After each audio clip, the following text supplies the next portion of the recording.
तसं तर माझ्या घरी आज मोहरमची पूजा होती. हो, मला माहिती आहे की मोहरम होऊन आता बरेच दिवस झालाय. पण बिकॉज ऑफ सम रिझन्स ती पूजा झालीच नाही. ती आज झाली आणि सकाळी इतका पाऊस येत होता. पावसामुळे वेदर पूर्ण थंड झाला होता. आज मला टिफिन नव्हता न्यायचा म्हणून मी मम्मीला उपमाच करायला सांगितला. मस्त गरमा आणि उपमा वगैरे खाऊन आणि बाकी कामं वगैरे आवरून मी निघाली होती ऑफिसमध्ये.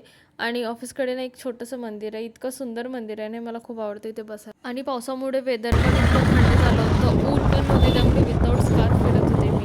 असो, जसं मी सांगितलं होतं की मला लंच करायला बाहेर यायचं. बाहेर म्हणजे काय, मला बाप्पाकडे जायचं होतं. तिकडे माझ्या फ्रेंडनी जेवण सांगितलं होतं, सो तिकडे आम्ही जेवण वगैरे केलं आणि डायरेक्ट मी ते भेटते तुम्हाला संध्याकाळी.